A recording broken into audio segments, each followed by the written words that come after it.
Okay, so we're in the process of finding eigenvalues. We set the determinant of a minus lambda I equal to 0, and we've got the characteristic equation, and we're solving for lambda. Okay, so I'm going to multiply and combine like terms here, and you get lambda squared plus 4 lambda plus 13 equals 0. And now Owen's going to be happy because this does not factor, and you have to use the quadratic formula. So we quadratic formula this equation. So we have lambda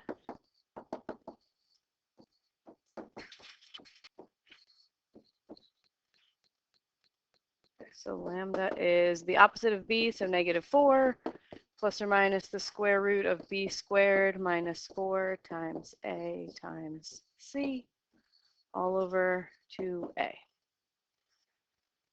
So this comes out to -4 plus or minus the square root of -36.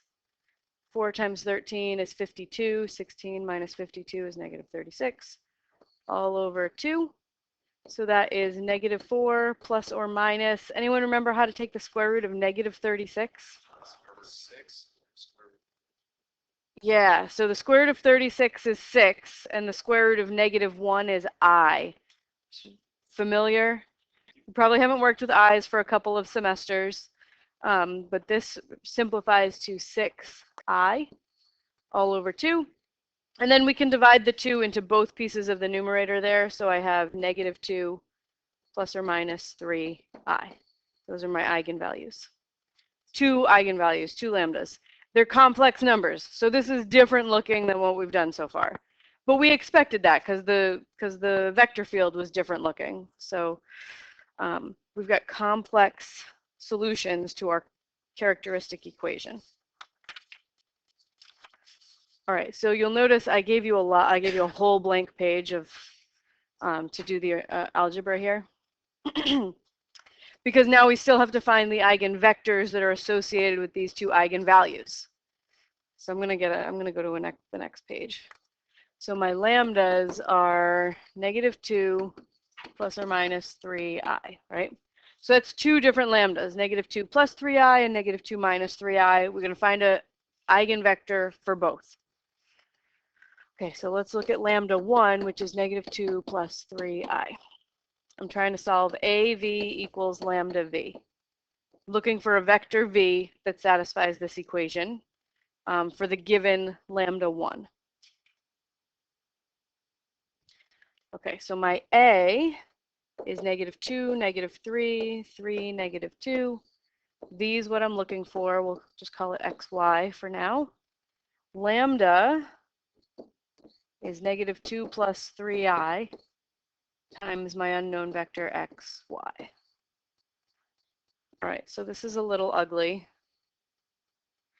So remember, now you multiply your row times your column. So this says -2x minus 3y equals -2 plus 3i times x.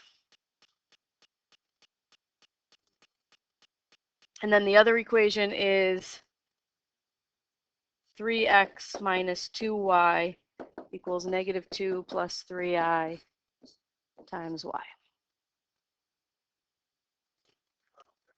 Sure.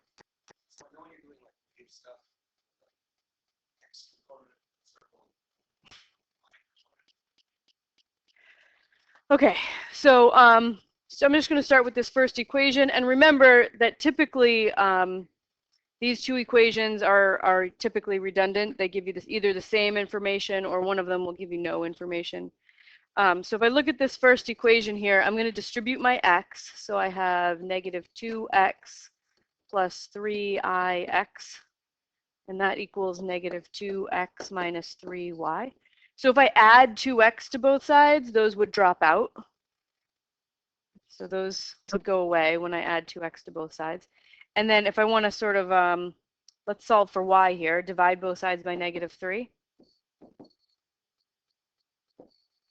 So I get y equals -ix. So I could come up with an eigenvector by choosing an x and getting the y, right? So if I picked 1 for x, what would y be? Negative I. Negative I times 1 is negative I.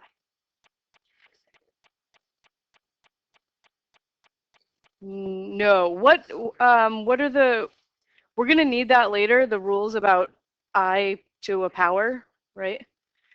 So the definition of I is a square root of negative 1, which means that what's I squared? Negative 1. So I think you were just confusing the negative with this rule, which means that I cubed would be negative I, and I to the 4th is 1. We're going to need these rules later, so since somebody asked, I'll just talk about it now. But we'll come back to that. Okay, so 1 negative I is an eigenvector, or any multiple of 1 negative I is also an eigenvector. You just put it there, Liana. Thank you. These are just facts. All right, any multiple of this would also be an eigenvector. So if I took this eigenvector 1 negative I, and I multiplied both of my entries by I, right? I would get I negative I squared, but I squared is negative 1, so negative negative 1 is 1. And I'm going to use this one, just make some of the algebra easier. Yes.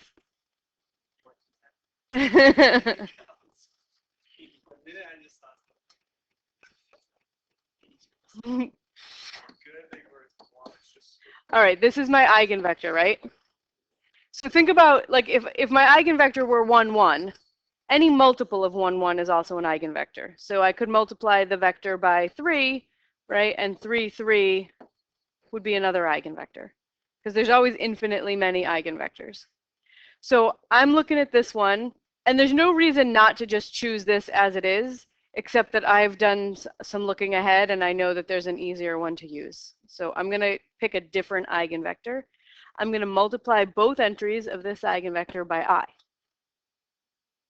Wait, that wasn't the original. It was 1 negative I. Thanks. 1 negative I. So this becomes, multiply both entries by I, and you get I negative I squared. But I squared is negative 1. So this says negative negative 1. So this is I1. It just means, so the vector I had a complex number, it had an imaginary number in it and a negative number. So it's just a little bit easier for our arithmetic later. I already have to deal with i's. Let's not deal with negatives. That's all. I wanted to get rid of that negative number. No. No.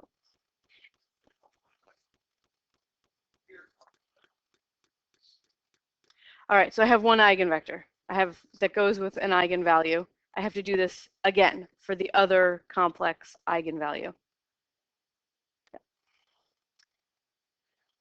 So, okay, I've got that there. I'll do it in another color. Actually, I'll just do it on another slide. Negative 2 minus 3i. So my lambda 2 is negative 2 minus 3i.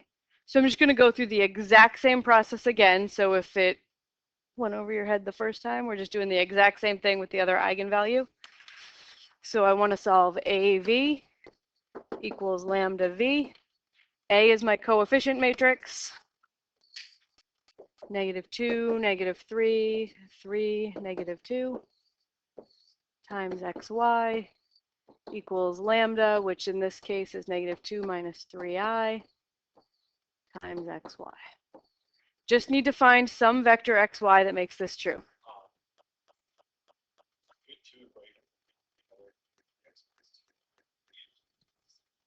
Oh, yeah. Good question. So typically, your two equations that come from AV equals lambda v, this one and this one, They are typically redundant, right? You only need one of them to get the information you need. The other one will either give you no information or the same information as the first one. Well, in fact, it gives you at the very end I1. Oh, the other one gives you I1 Yeah. directly? Oh, nice. Oh, that's good to know. Thanks. I'll use that one next time. So yeah, we didn't need the other one. We got the information we needed from the first one. Yep. Yes. Yep.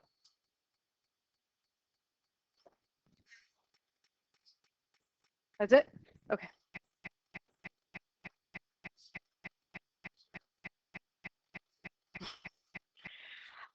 All right, so now I'm going to multiply negative 2, negative 3 times xy. So I have negative 2x minus 3y equals negative 2 minus 3i times x. And there's a second equation, but I probably don't need it. Not even going to write it down this time. Distribute your x. So I have negative 2x minus 3y equals negative 2x minus 3ix. The 2x's are going to cancel. If you added 2x to both sides, those go away. So I have negative 3y equals negative 3ix divided by negative 3. And you get y equals ix, which means that my eigenvector is 1i.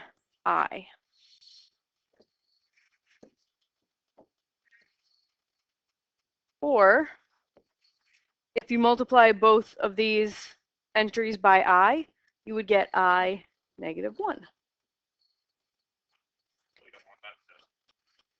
Either one is fine, and it doesn't matter. Maybe we like this one better because it doesn't have negatives.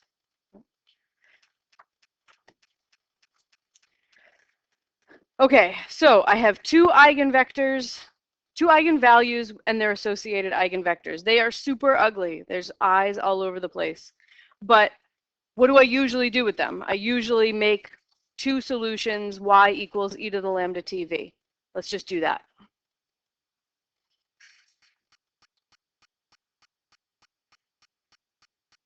There we go. Okay, so I've got y1 is e to the lambda 1 t v1,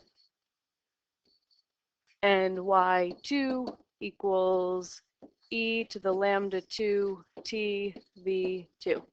So I just plug in my two lambdas and their associated v's, and I've got two solutions, supposedly. I mean, this all worked when I had straight line solutions. We're just like hoping that this works when there are no straight line solutions. All right, so this says xy, just to remind you of the notation, is e to the, my first lambda was negative 2 plus 3i t times my eigenvector, which was I1. Okay, so there's my y1. So we'll call that x1, y1.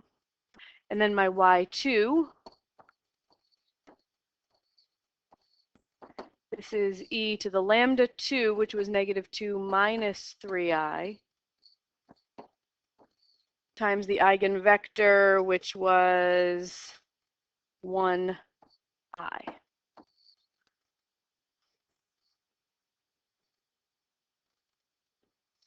Okay, two particular solutions.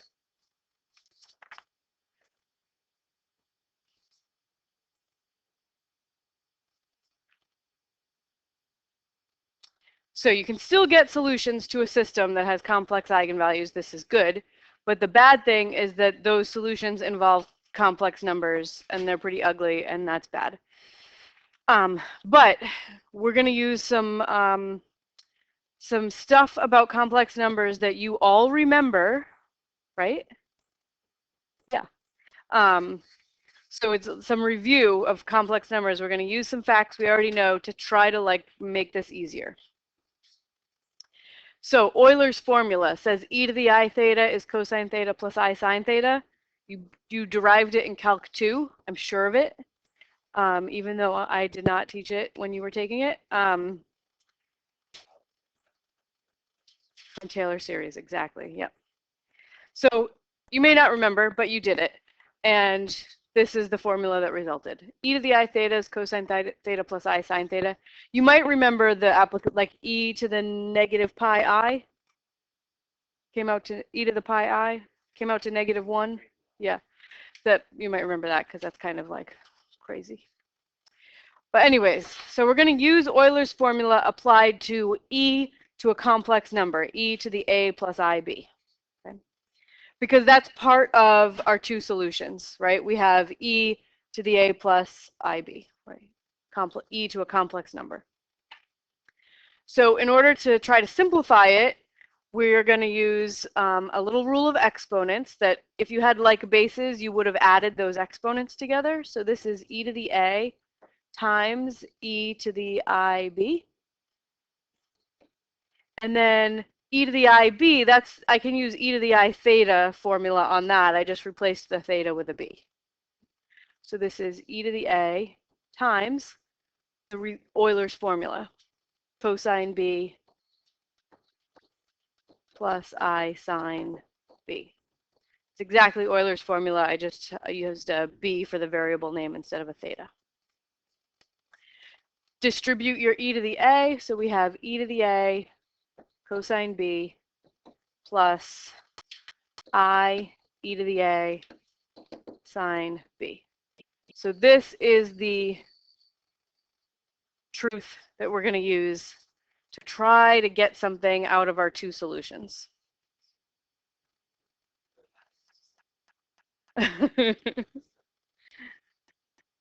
All right, so I'm just going to pick one of my particular solutions. I'm going to use y1. Turns out I'm only going to need one of them, but you'll see why in a few minutes. Okay, so I'm just going to start with y1, which was e to the -2 plus 3i t times I1.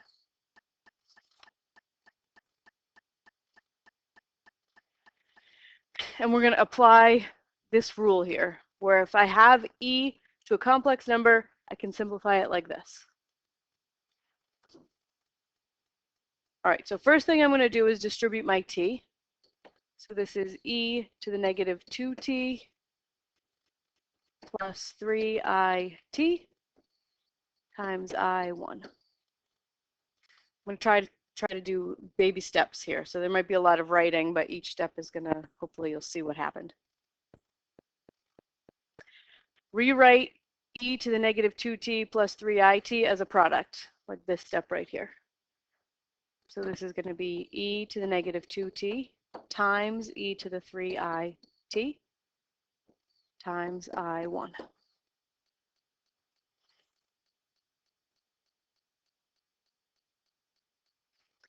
E to the -2t is a completely normal looking expression. There's no i's in it, right? I'm just going to leave it alone. Okay, so I've got an e to the -2t times e to the 3it. That I can apply Euler's formula to. That is 3, you could rewrite the order if you need to, 3t times I. So 3t is going to play the role of theta. So this is going to be cosine 3t plus I sine 3t times my vector I1.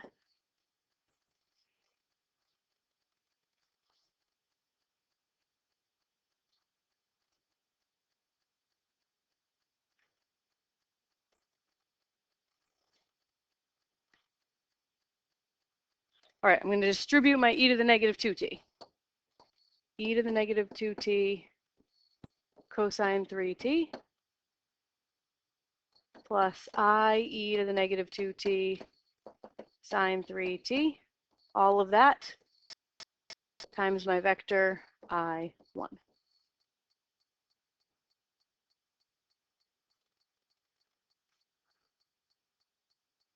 So for any particular value of t, you could, this whole parentheses would just be a number, right? For any particular value of t, that's just one big expression. It's just a number. So I'm going to multiply this whole thing times each entry in the vector. It's like distributing it into the vector. So I'm going to have a big vector as my result. So I'm going to multiply all of this times I. So I get I e to the negative 2t cosine 3t plus I times I squared e to the negative 2t sine 3t. And then my second entry is just this whole thing times 1. So it's just the same, doesn't change. So e to the negative 2t cosine 3t plus I e to the negative 2t sine 3t. Okay, so remember the I squared rule. I squared is actually negative 1. So I'm going to replace that I squared with a negative 1.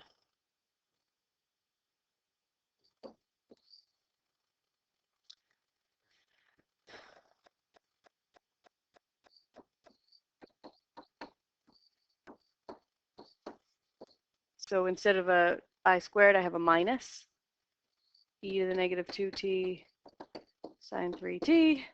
And then this one doesn't change. E to the negative 2t cosine 3t.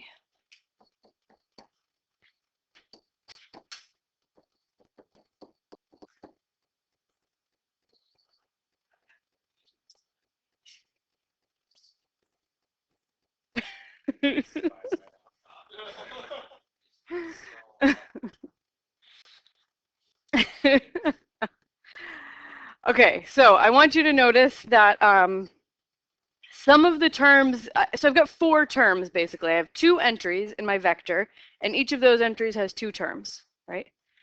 Each entry has a term with i's in it and a term without i's in it, right? So if you look at the first row, this first term has an I in it and the second term does not. When you look at the second row, the first term does not, but the second term does. So I'm gonna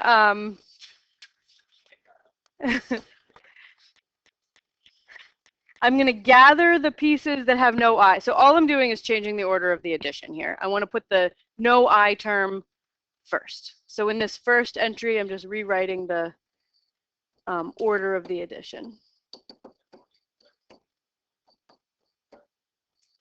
Yes, the first entry is X and the second entry is Y. Yeah. And then the second one, I don't need to change because it's already the real one, and then the imaginary one is second.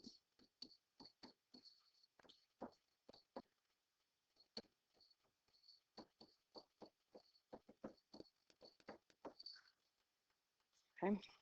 Now I'm going to break this into 2 separate vectors. One vector is going to hold the real part. The other vector is going to hold the imaginary part. I did not. Nope, just the first one.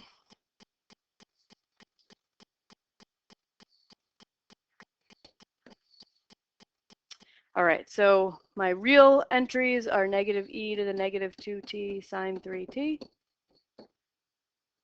e to the negative 2t cosine 3t. Those are my real parts of my vector. And then my imaginary parts, these 2 both have an I, so I'm going to pull it right out. And then write the rest of the entry without the I. So I have e to the negative 2t cosine 3t and e to the negative 2t sine 3t.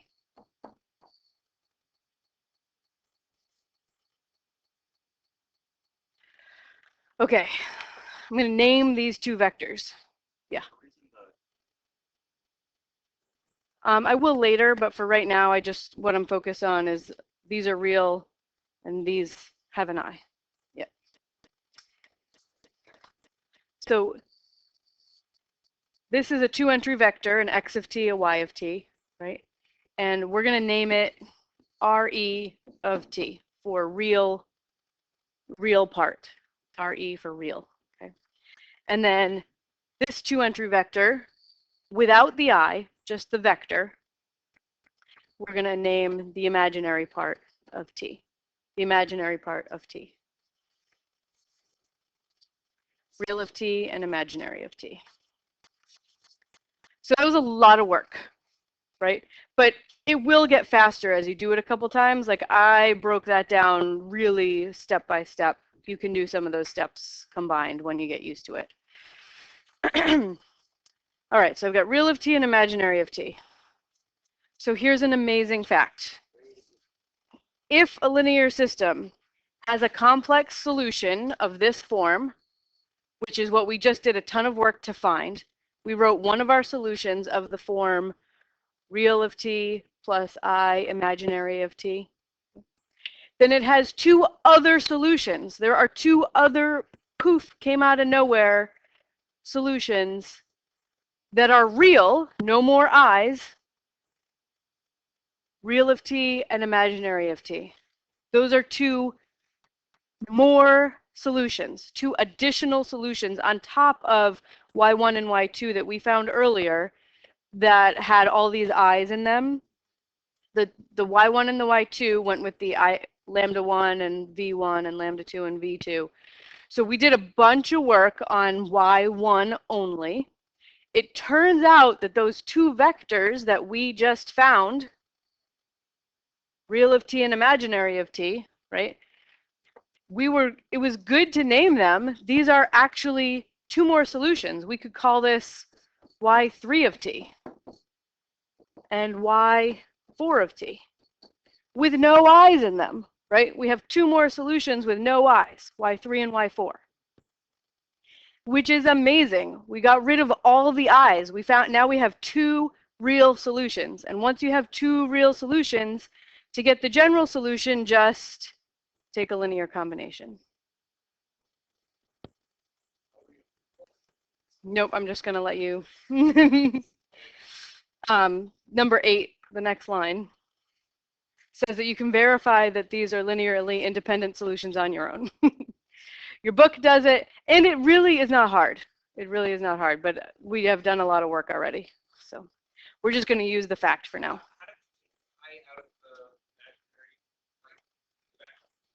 Yeah.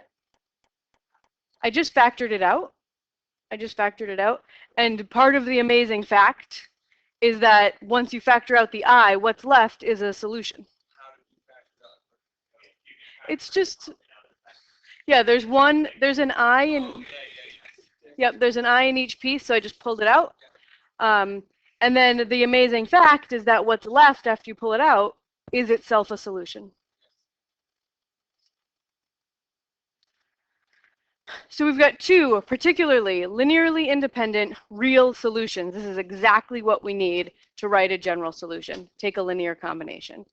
So my y general, without any i's in it, is going to be a linear combination of y3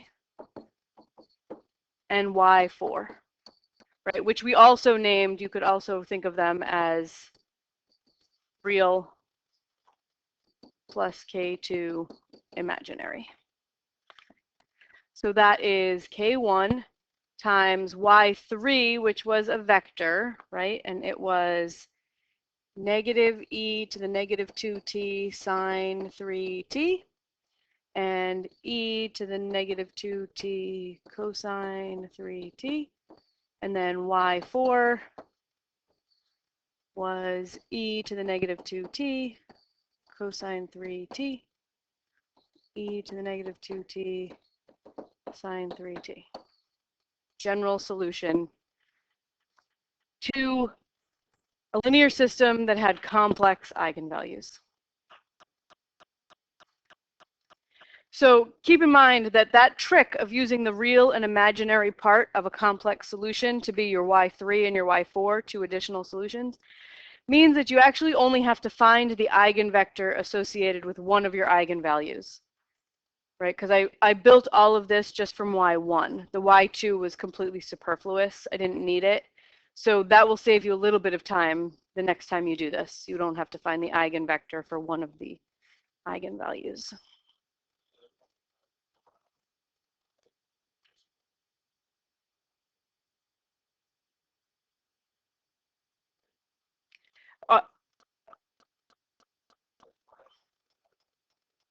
Oh, no, it would come out the same, I think. Yeah. All right, so with a slight adjustment, haha, right?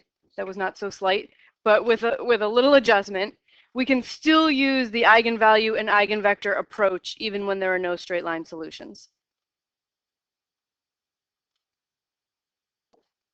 So in our example, the vector field appears to spiral around and towards the origin, like that.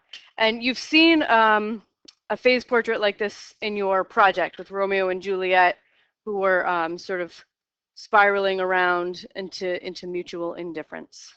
So. No, hatred is negative. The origin is like zero feelings, like I just don't care. Yeah.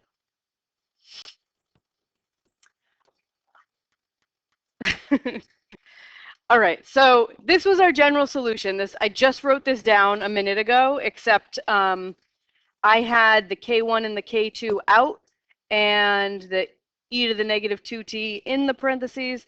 So this is just a rewriting of the solution. So if I might help you get here. Let's see, so my original way of writing this was K1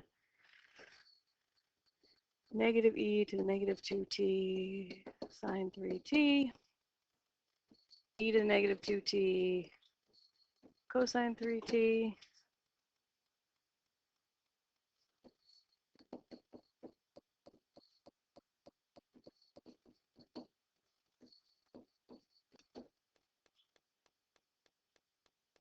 yeah, it's there, I just not clear, yeah.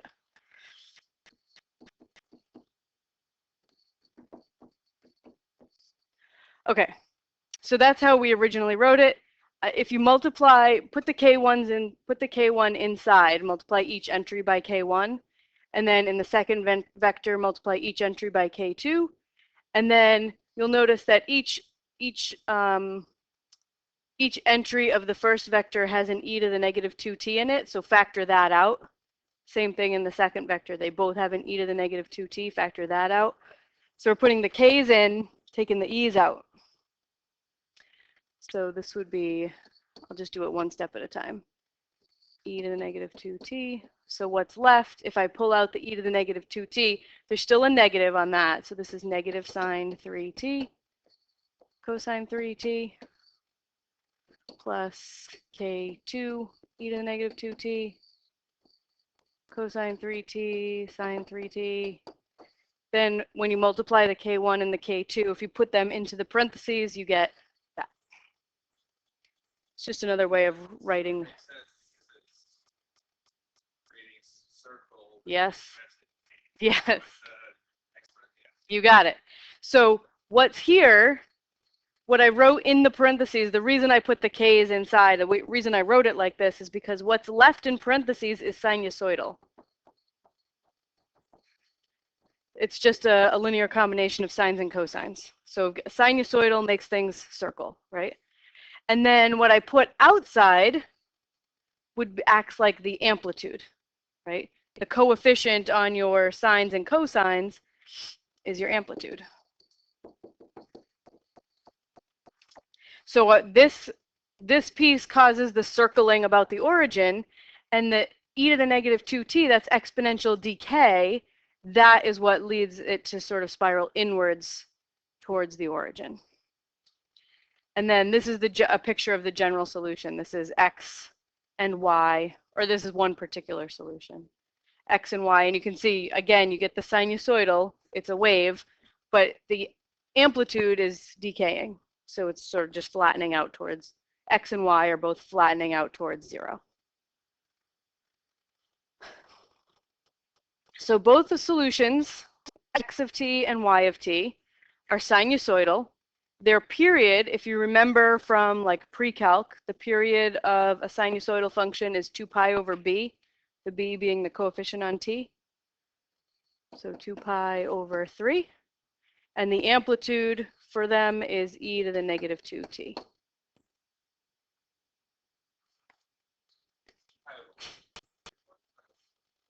The coefficients on t, Those are B, like that's in the standard format, that number is called B. And so 2 pi over that number is the period. All right, we're almost there. Are all the ones without? Yes. No.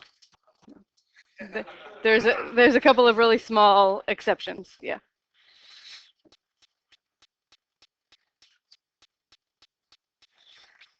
All right, so here's the general solution again, just wrote it again. The sinusoidal aspect causes the oscillation or the spiral about the origin. The fact that the amplitude is an exponential decay function causes the solution to approach 0. So if we think back about all the work we've done, we did so much algebra and arithmetic to get that final solution. Where did this -2 come from, and where did the 3 come from? They came from lambda. They came from lambda 1, -2 plus 3i. That -2 carried itself through all of our work and landed in the e to the -2t. All the way back, the two things that go into the determinant at the same time, negative. Going all the way back. Mm-hmm. Yeah. If the A and B are different signs, we'll end up with a positive B in the quadratic thing, and that's going to end up with Yeah. Nice. term. Yeah. Good. Yes. We can just ignore it. We don't need it. We only need a lambda 1 and a v1. And we build our two solutions by breaking that into its real and imaginary parts. Okay, so that's where the -2 and the 3 came from. So without doing any work, you can look at your lambda 1 and say, this is going to be a spiral sink, right? You know that it's going to be some kind of spiral because it's got imaginary solutions. You know, it's a sink because that -2 is going to cause an exponential decay in the amplitude. So you can immediately say that this is a spiral sink with period 2 pi over 3. Writing the actual analytic solution, it takes a lot of work, but you know what the phase portrait looks like immediately. Yeah, yep. So this is just a little summary. It says if A is negative, then you get a spiral sink. That's the -2, right? If A is positive, that means my amplitude of my function would have ended up being an exponential growth function, and I would have been spiraling bigger and bigger away from the origin.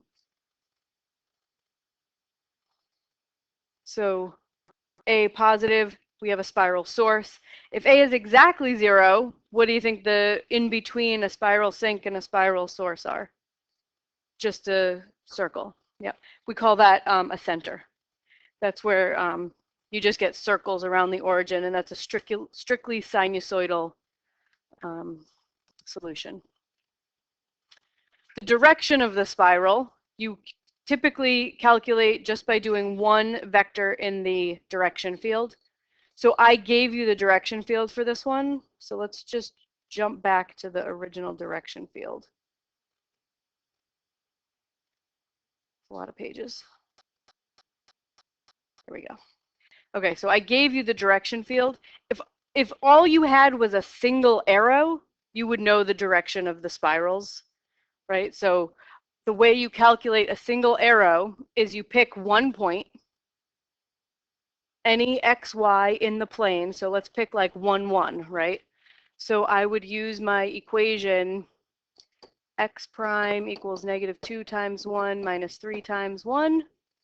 Y prime equals 3 times 1 minus 2 times 1. So I'm just looking at the 0.11, and I want to know which direction the arrow points. So I just plug the 0.11 into x prime and y prime, and I get -5, 1. So this arrow points -5 to the left, up 1, sort of that-ish direction. And that's all you need, one arrow, and you know that the spirals go counterclockwise.